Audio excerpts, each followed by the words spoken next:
नया topic start करेंगे। Topic में पूर्ति के नियम की मान्यता के बारे में पढ़ेंगे। लास्ट वीडियो में हमने पूर्ति के और स्टॉक के बीच के अंतर को क्या कर लिया था, समझ लिया था। पूर्ति के नियम के अपवाद भी किए थे। आज का जो टॉपिक है उसमें सबसे पहले क्या है, पूर्ति के नियम की मान्यता। मान्यता का मतलब किन किन बातों के स्थिर रहने पर, समान रहने पर पूर्ति का नियम लागू होता है। हमने पढ़ा था अन्य बातें समान रहने पर पूर्ति का नियम लागू होता है।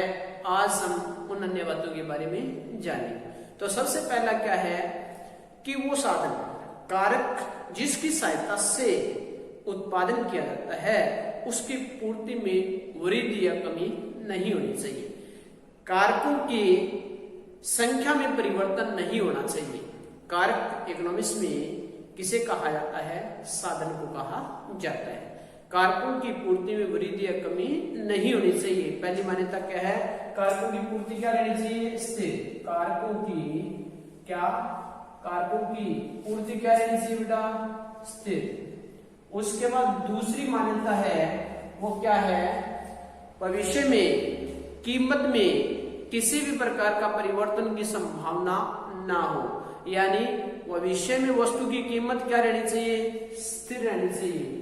भविष्य में क्या होना चाहिए, भविष्य में कीमत में समानता रहनी चाहिए या परिवर्तन नहीं होना चाहिए, परिवर्तन नहीं।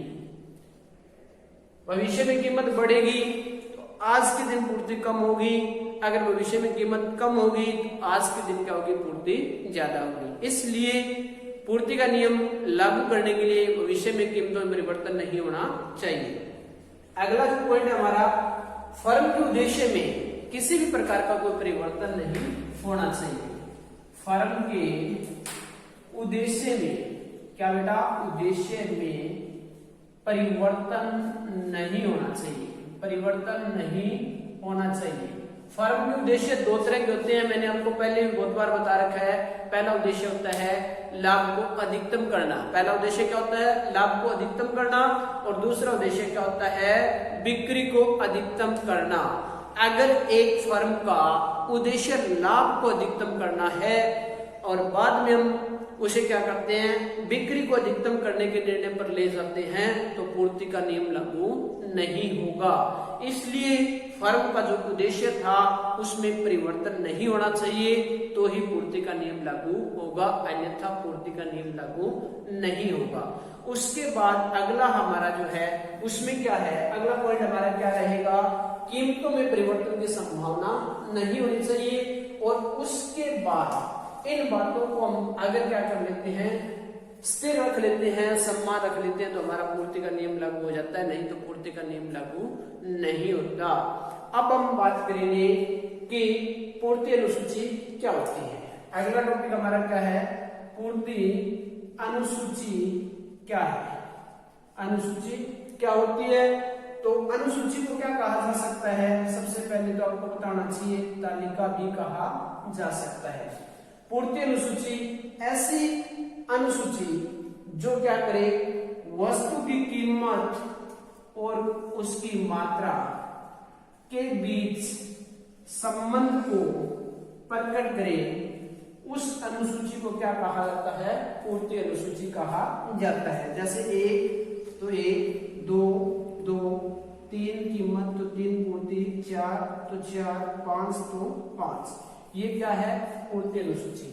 ऐसी अनुसूची जो किसी वस्तु की अपनी कीमत और मात्रा के बीच के संबंध को क्या करती है, प्रकट करती है, उसे हम पूर्ति तालिका भी कह सकते हैं, पूर्ति अनुसूची भी कह सकते हैं। अब हमारे पास ये आता है कि पूर्ति अनुसूची या तालिका कितने प्रकार की होती है, कितने प्रकार की होती है। तो ये बेटा पूर्ति अनुसूची दो तरह की होती है। कितने तरह की होती है, दो तरह की। पहला है व्यक्तिगत पूर्ति अनुसूची, क्या है, व्यक्तिगत पूर्ति अनुसूची। और दूसरा कौन सा है, बाजार पूर्ति अनुसूची, बाजार पूर्ति अनुसूची। व्यक्तिगत पूर्ति अनुसूची तो यही है जो मैंने आपको बताया है। बाजार पूर्ति अनुसूची क्या होती है, वो पूर्ति अनुसूची जो उद्योग की विभिन्न फर्मों की पूर्ति को क्या करती है, प्रकट करती है, किसके साथ, निश्चित कीमत के साथ। उसे क्या बोला जाता है, बाजार पूर्ति अनुसूची कहा जाता है। कल हम पढ़ेंगे पूर्ति वक्र क्या है, तो इसके बारे में हम कल पढ़ेंगे। Thank you.